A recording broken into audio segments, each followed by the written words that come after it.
Theresa Breuer, welcome to Drinking on the Edge. Hello. Thank you for having me. And it's so named because we are a very short stroll to the edge of the bank of the Hudson River.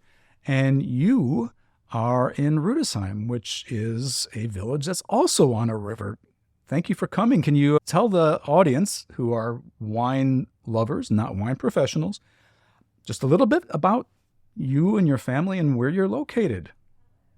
Yes, of course. My name is Theresa. I am part of the Weingut Breuer winery, and my last name tells it's a family estate. So it was my great-grandfather actually starting to work with wines, and then my grandfather, whose name was Georg, who then focused on own winemaking.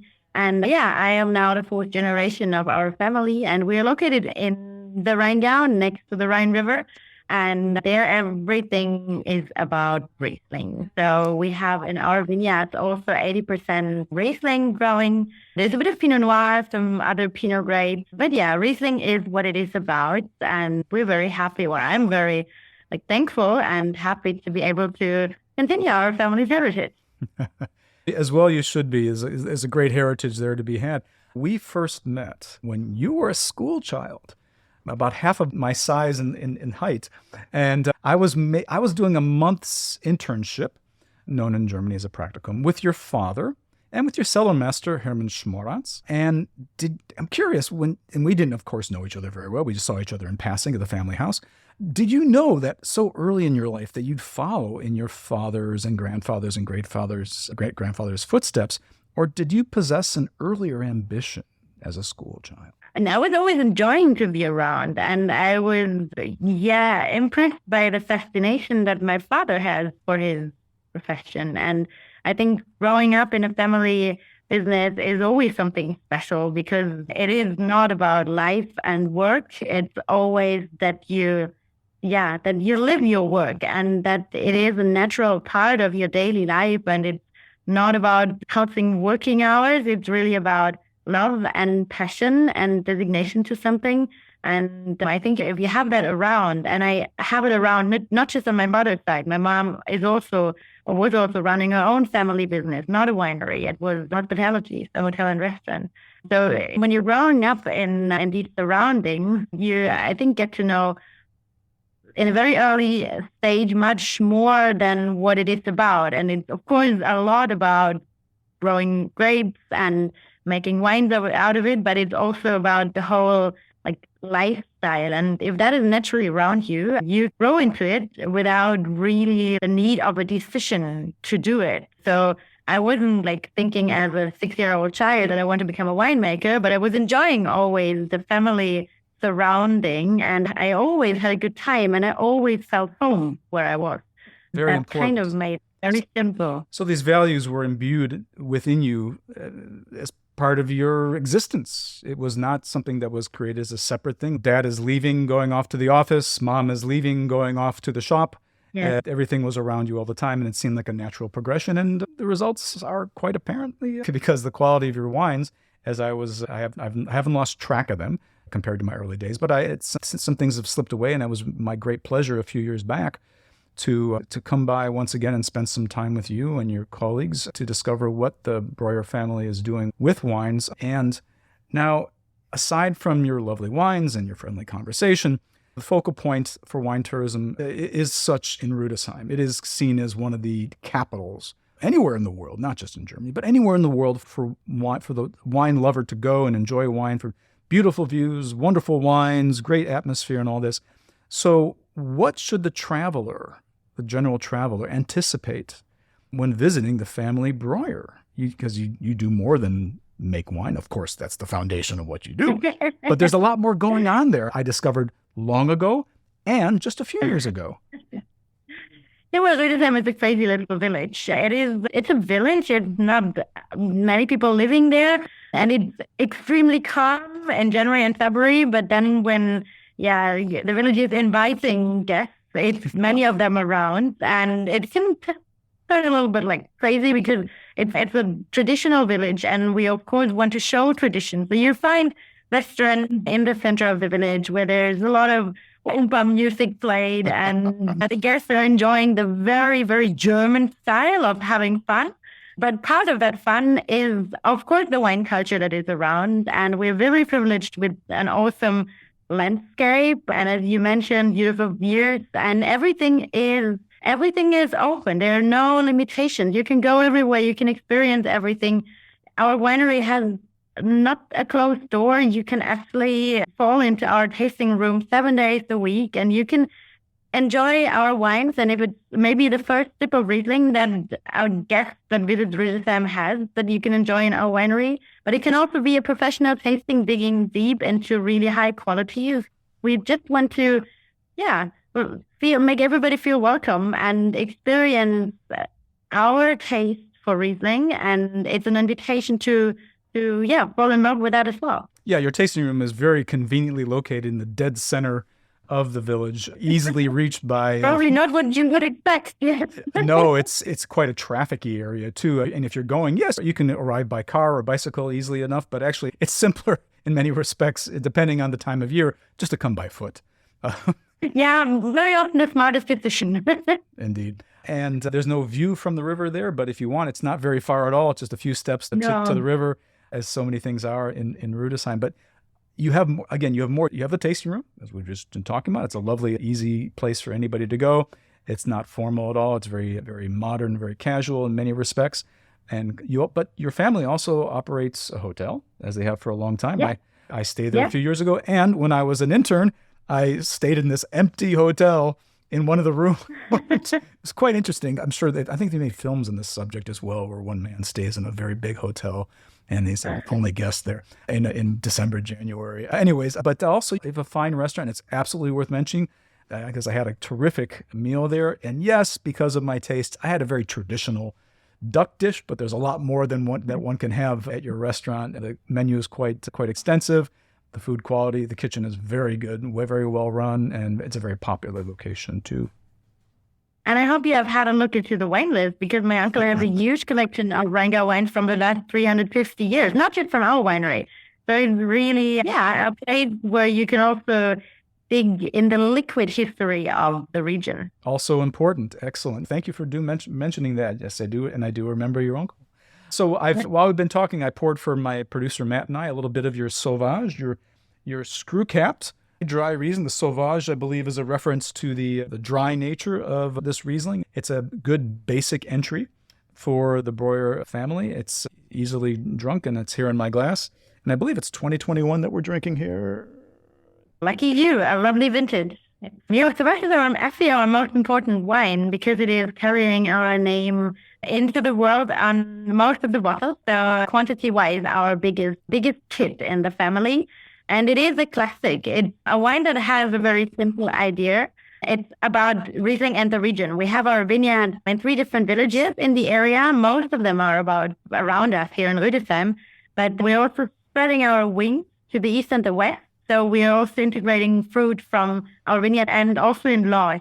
So we have really a diversity of 3 very different microclimates in that bottle. So we're combining these 3 different terroirs with each other. But we try to not overload the wine. We're fermenting it in stainless steel to keep the fruit clear, the acidity crisp. And 21 was more on the cooler side, which we have been really longing for the last years, because it was always about heat and tough conditions that we were not used to. And 21 felt like a vintage, like the good old days were. And the acidity structure is pretty present. But that's what Riesling is about. That is what provides the wine the super lovely aging potential and just a texture that makes you wanting to drink it second sip, hopefully. Not only that, this wine is going to be set aside when Matt and I have a break soon. If I had more foresight, I would have done it already, but I have some fresh oysters and a shucking knife that I've brought. I think this is going to be a perfect pairing with those oysters. Matt's giving me a smile from across the desk here. We'll be having your Sauvage with that to enjoy. And next up, we're going to move into, again, same style of bottle, same vintage, 2021. It's your Charm. And this is not such a dry wine. It's a bit sweeter, but it's not a sweet wine. It's actually the only not dry wine that we're producing, besides sometimes dessert wine of noble rot fruits.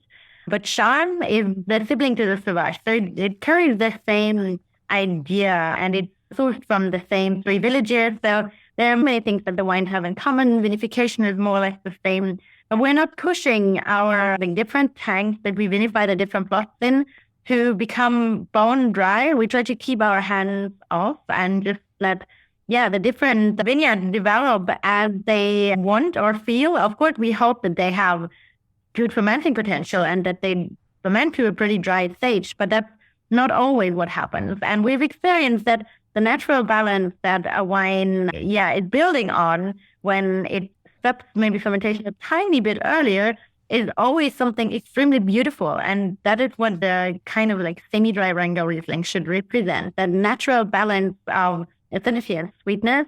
And it's never really about the sugar in it. It's always about just a bit more of the structure. I would agree. No, the focal point is not the fact that it's sweet. It's just not as, should we say, briskly crisp as the Sauvage, as the name would imply. Now, the names were chosen very smart by my father because he was starting to work with these wines in a time where the names of German wines were sometimes pretty confusing and loaded with many terms. And it was tough to actually understand what exactly you should expect from the wine in your bottle. Is it a sweet one? Is it a dry one? Is it Spätlese? Is it Cabernet? What does that mean? So he tried to break it down to just two terms that really should describe the character. So Sauvage being crisp and a bit of demanding, and Charme just a bit smoother and maybe letting people a little bit easier smile and give them a bit softer taste of Riesling. It works. It's reflected in the wine. It's a clear connection there. And by, again, having tasted the Charme one more time, it is not by any means a sweet wine. It's a less brisk, dry wine. Probably better to say. So we jumped from two of your reasons. One of the things I wanted to mention, and again, this is in reference to your comment about making some of the slightly sweeter wines for the single vineyard expressions. One of my favorite memories in my life in wine is in my time working with your father and Herr Schmorans, I remember going to do some winter pruning at the Rosenberg vineyard. And this was like the first or second week of January, 1998. And 1997 was a very ripe vintage. And there wasn't much fruit left around. There was a little bit left on the lower areas for some possible ice wine, which never happened. Okay. I ended up taking all the plastic and all the grapes and just throwing them to the ground because of what Herr Schmoren said, because there was not an ice wine vintage to be had there. But during that first or second week of January, I went to do some pruning of the vines up in the Rosenberg alone.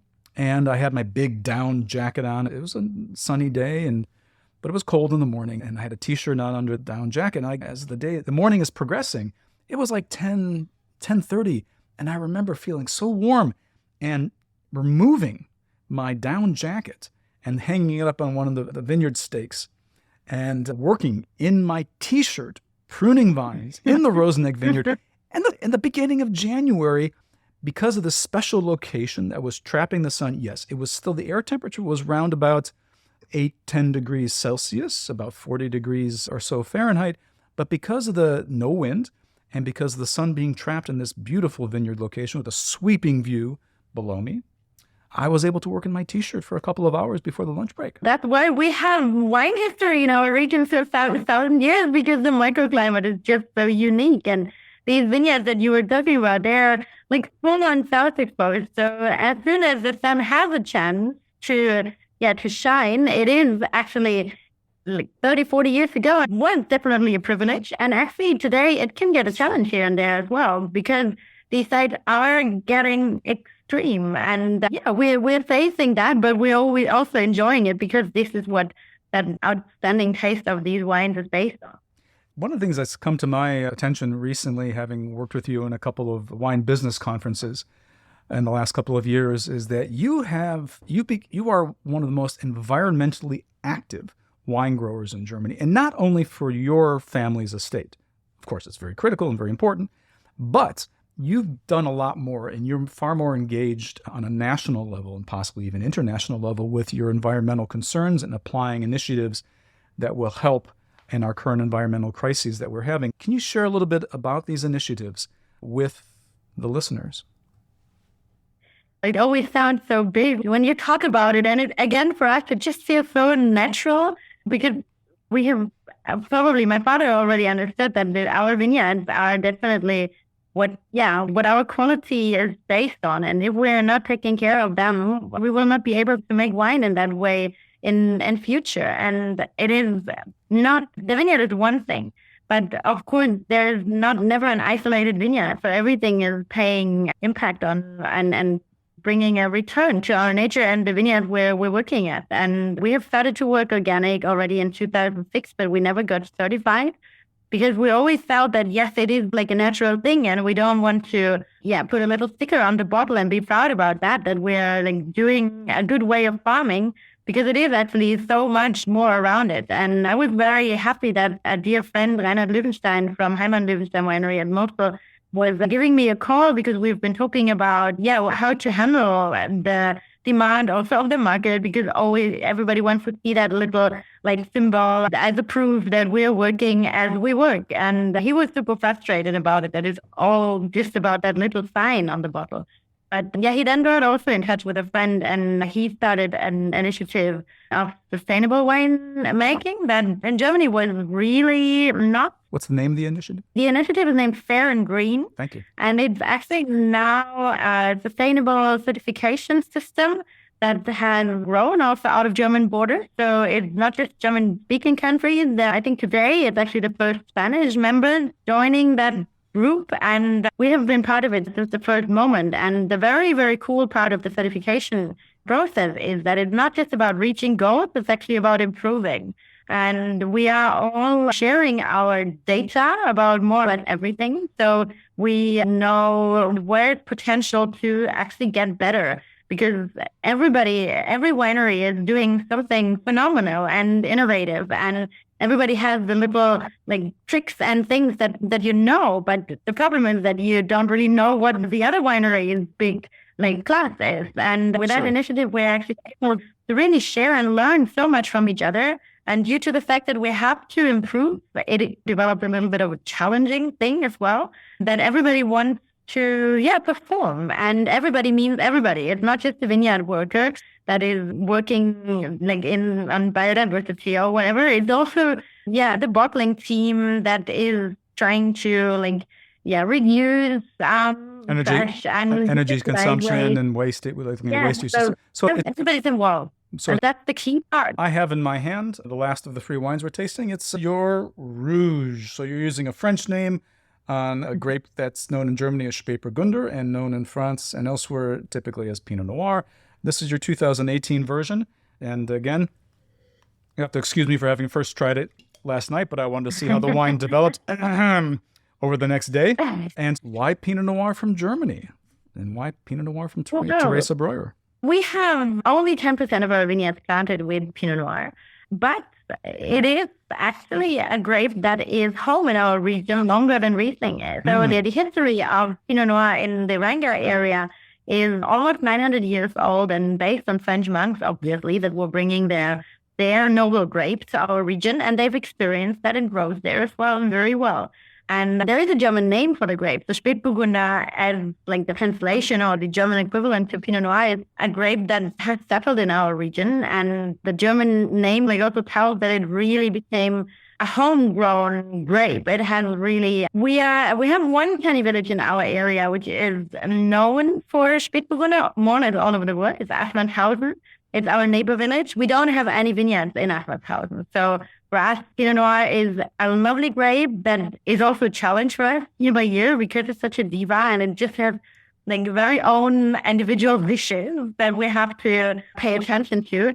But it is a grape that suits also in production Riesling very well because you have a lot of similarity, but also you have sometimes different timing and the different working steps. So it is actually a really lovely combo to have this couple of red and white Pinot and Riesling. And it's a grape that expresses also quite beautifully the slaty soils and the terroir of our region. I have to agree. This wine, I'm glad I tried it last night first today because it was a bit, even though it's a 4-year-old wine, it's still a little bit tense, a little bit nervous upon opening it last night. Today, however, It's showing itself to be a bit more integrated.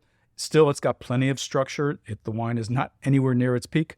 But as a Pinot Noir, for someone who perhaps is not familiar with your Pinot Noir or German Pinot Noirs in general, German Pinot Noirs, and this one in particular, they don't show the immense fruitiness that you might come to expect out of California or New Zealand or Australia or even Chile. This Pinot Noir, like so many other you'd find in Germany, are more structured. They're a bit more tannic, less fruit in your face. The fruit is there, but it takes more a backstage role. And the wine, because of the structure it has, again, it's a 4-year-old wine, it's 2018, it's nowhere near its peak. So if you're looking for a good German Pinot Noir, you have it here. And it's available in the U.S., I'm happy to say. One thing I'm disappointed to note is that I don't think your sparkling wines are available here in the U.S. because I have a great background with your sparkling wines, not only a few years ago when I visited you and wrote about your great Sekt, but also having worked with your father when he was so committed to working with Sekt as well, and he was an early adoptee to high-level German Sekt. I hope to see your Sekt here in the United States at some point, but meanwhile, some of the Pinot Noir that goes into your sparkling wine comes here in the form of a still wine. Happy to have it with us today here at Drinking on the Edge. And lastly, Theresa, if you could just something from your personal history. I've shared with you a moment that I've shared with countless people about my time at your family estate at the Rosenberg vineyard. Can you describe a moment at which you were brought to tears or at least a high level of feeling in your work with wine? Sometime, was it a wine that you tried or something that happened to you in the cellar or in a vineyard or on your travels? Is there anything maybe that is illuminating about wine that's a little bit off the ordinary you want to share? There was a vineyard moment, and I think this is actually where the magic happens. You can have fantastic wines in your glass, and they can give you such a good feeling, but what really touches like the heart for me is always the place where everything begins. And so, yeah, in my case, it was actually also a vineyard moment. And I remember I took over the winery in 2004. My father passed away in 2004, so it was a very early start, and I had no experience at all besides the fact that I've been growing up in a winery. And I was always in love with our vineyard, and I enjoyed being there. But it took me a while to really understand why, actually. And it was 2008, so my fifth harvest. And I was standing in the middle of Schlossberg, and I was about to check grapes, making a picking plan for the next day.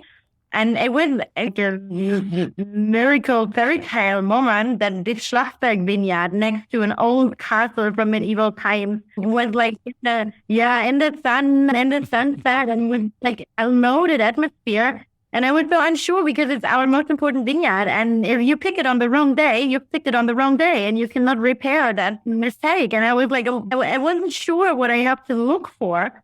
And it felt so, and I'm totally not romantic at all. But I was entering that vineyard. I was going up the stairs because it's located like up on a big wall. And I was like coming into that vineyard, and the scenery was just, you couldn't paint it more beautiful. And there was like a bunch of birds just like flying out of that vineyard. And it was such a moment where I was like, okay, wow, this vineyard actually told me this is the perfect stage and what the vineyard wants. And so that was a magical moment I had in that Schlossberg. That's when the vineyard spoke to in the very famous Rosenberg. Thank you for your time. Thank you for joining us. Oh, and thanks to the kind people at Strunich Wines for providing these lovely tastes of your wine. And I look forward to our meeting next, whether it's in New York or in Germany. Thank you, Theresa. As I said, our doors are open. Thank you.